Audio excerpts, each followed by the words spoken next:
राम मंदिर को लेकर कई बातें खास हैं, जैसे इसमें इस्तेमाल की जाने वाली इंजीनियरिंग की पराकाष्ठा, क्योंकि इसमें सिर्फ सिविल इंजीनियरिंग ही नहीं बल्कि पूरे वास्तु और अध्यात्म के गुण धर्मों को पिरोकर इसे तैयार किया जा रहा है। श्री राम जन्मभूमि तीर्थ क्षेत्र ट्रस्ट के महासचिव चंपत राय ने इस बारे में बताया है कि प्रभु श्री राम की मूर्ति को इस प्रकार से बनाया गया है कि हर साल रामनवमी को भगवान सूर्य स्वयं श्री राम का अभिषेक करेंगे।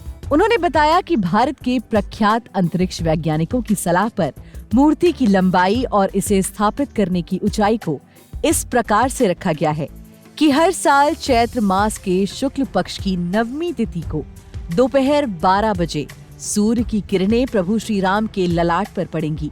जैसे मध्य प्रदेश के दतिया से कुछ ही दूरी पर बने सूर्य मंदिर में सूर्य की पहली किरण सीधे गर्भगृह में पड़ती है, इसी तरह अयोध्या के राम मंदिर में भी कुछ ऐसा ही करिश्मा देखने को मिलेगा।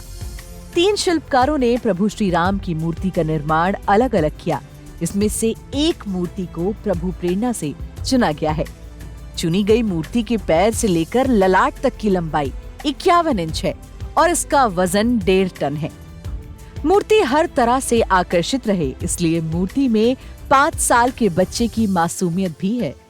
हाव भाव भी वैसे ही रखे हैं जैसे कि एक 5 साल के बच्चे के होने चाहिए। प्रभु राम के शरीर आदि को ध्यान में रखते हुए मूर्ति का चयन किया गया है। 51 इंच ऊंची मूर्ति के ऊपर मस्तक, मुकुट और आभा मंडल को भी बारीकी से तैयार किया गया है। मंदिर बनाने वाले इंजीनियर्स की बात माने तो श्री राम का मंदिर अद्भुत होगा, क्योंकि उत्तर भारत में बीते 300 सालों में ऐसा कोई मंदिर निर्मित नहीं हुआ है। एक तथ्य ये भी है कि पत्थर की उम्र 1000 साल होती है। धूप, हवा, पानी का प्रभाव पत्थर पर पड़ता है। जमीन के संपर्क में होने के कारण पत्थर नमी सोखता है, लेकिन यहाँ पर पत्थर नमी नहीं सोख पाएगा क्योंकि नीचे ग्रेनाइट लगाया गया है। इसमें लोहे का भी इस्तेमाल नहीं हुआ है क्योंकि लोहा ताकत को कमजोर कर देता है। आपको शायद यकीन ना हो, पर जमीन के नीचे 1 ग्राम भी लोहा नहीं लगा है। और साथ ही जिस तकनीक का इस्तेमाल किया गया है उससे ये होगा कि जैसे जैसे मंदिर की आयु बढ़ेगी, जमीन के नीचे एक बहुत ताकतवर चट्टान प्राकृतिक रूप से तैयार हो जाएगी। जमीन के ऊपर किसी भी प्रकार के कंक्रीट का इस्तेमाल नहीं किया गया है क्योंकि कंक्रीट 150 साल से ज्यादा नहीं चलता। इस तरह कोई भी निर्माण बनाने से पहले उसकी उम्र के बारे में ये विचार किया गया है कि ये कितने सालों तक चल सकता है। मंदिर पत्थरों से बनेगा। पत्थर जमीन की डैम्पनेस को एब्जॉर्ब करेंगे। वर्षा का पानी, जमीन की नमी, पत्थर पानी पीता है। ये नमी ऊपर चढ़ती जाएगी।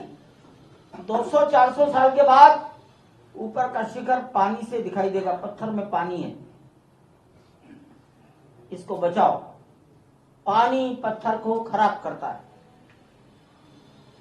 पानी का एब्जॉर्प्शन घटाने के लिए जमीन से 21 फीट ऊंचाई तक ग्रेनाइट लगाया गया। 7 लेयर्स, एक के ऊपर एक लेयर, 21 फीट डेप्थ हाइट दी गई है। इसको कहा गया है प्लिंथ। हिंदी में आप कहेंगे मंदिर की कुर्सी, मंदिर का फर्श। हमारा भी मकान बनाते हैं, सड़क से थोड़ा ऊंचा बनाते हैं। नाली का पानी, सड़क का पानी मकान में न घुसे, थोड़ा ऊंचा बनाते हैं। इसको 21 फीट बनाया गया। पर्पस डैम्पनेस से बचाना। ट्रस्ट के अनुसार मूर्ति की प्रतिष्ठा पूजा विधि को 16 जनवरी से प्रारंभ कर दिया जाएगा। इसके अलावा 18 जनवरी को गर्भगृह में प्रभु श्री राम को आसन पर स्थापित कर दिया जाएगा।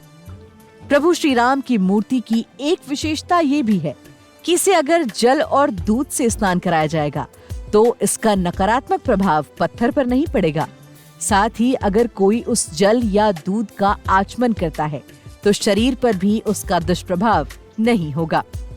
राम मंदिर परिसर में ही महर्षि वाल्मीकि, महर्षि वशिष्ठ, महर्षि विश्वामित्र, महर्षि अगस्त्य, निषाद राज, माता शबरी और देवी अहिल्या का भी मंदिर बनाया जाएगा।